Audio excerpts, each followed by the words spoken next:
Assalamualaikum warahmatullahi wabarakatuh. Jumpa lagi dengan Kak Agus di sini.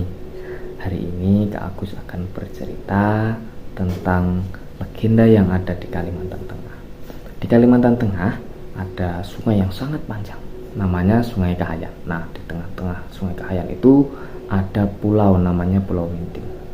Pada zaman dahulu berdirilah sebuah kerajaan bernama Kerajaan Mintin. Nah, di Mintin itu dipimpin oleh seorang raja yang sangat bijaksana. Dia memiliki dua putra kembar yang diberi nama Naga dan Buaya. Kerajaan Mintin terkenal sebagai kerajaan yang makmur karena dipimpin oleh raja yang arif dan bijaksana. Namun suatu hari sang permaisuri meninggal dunia, sehingga membuat sang raja bersedih. Dia sangat bersedih sehingga tidak mampu lagi memimpin kerajaan dengan baik. Para penasihat menyarankan kepada sang raja agar pergi berlayar untuk menenangkan diri, untuk menghibur, dan raja pun mengiyakan usulan tersebut. Kemudian sang raja memerintah kepada kedua anak kembarnya yang kini sudah mulai dewasa untuk memimpin Kerajaan Mintin. Sang raja berpesan kepada kedua anak kembarnya agar menjaga kerajaan dengan baik, agar mereka memimpin kerajaan dengan baik. Kedua anaknya pun menuruti perintah sang raja. Perpindahan kekuasaan dari sang raja kepada kedua anaknya membuat persoalan besar. Persoalannya apa? Ternyata sang naga itu bertingkah buruk. Dia memiliki watak yang tidak baik, senang berfoya-foya, menghambur-hamburkan hartanya. Berbeda dengan buaya. Si buaya suka menolong, tidak boros. Dia baik hati.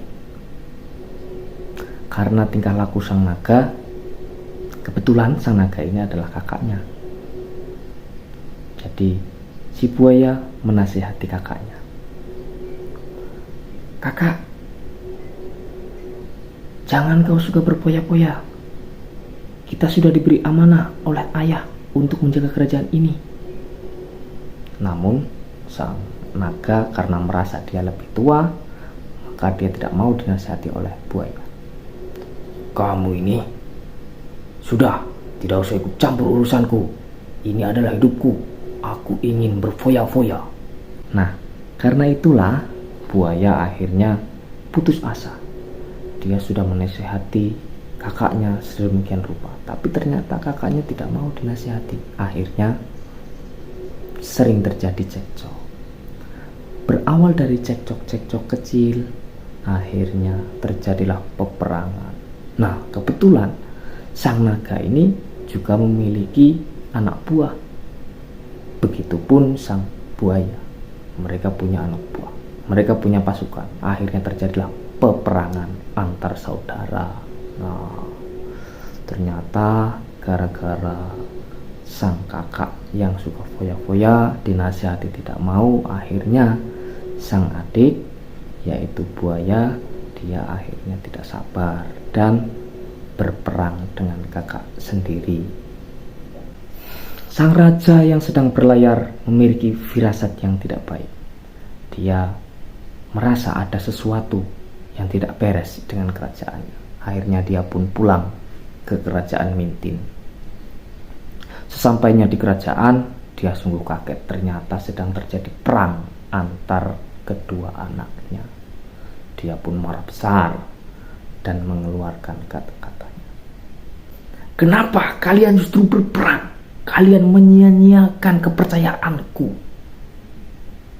Hai naga, kamu sebagai kakak, kenapa kamu tidak mau mengalah dengan adikmu?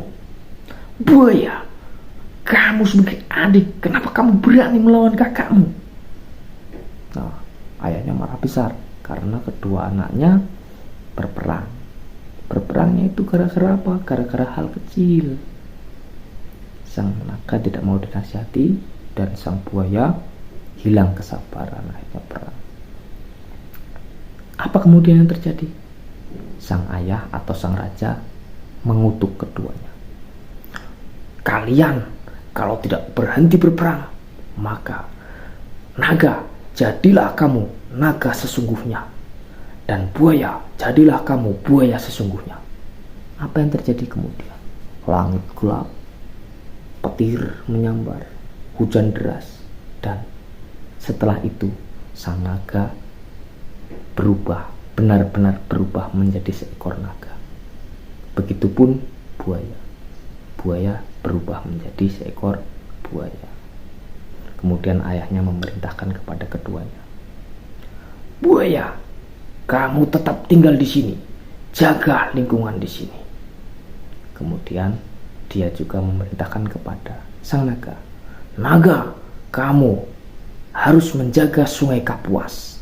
Nah, begitu. Gara-gara berkelahi, akhirnya mereka berdua dikutuk. Si buaya menjaga di Pulau Mintin, sedangkan sang naga pindah ke sungai Kapuas untuk menjaga sungai Kapuas. Demikian cerita dari kakak, mudah-mudahan menghibur. Sekian, wassalamualaikum warahmatullahi wabarakatuh. Salam literasi.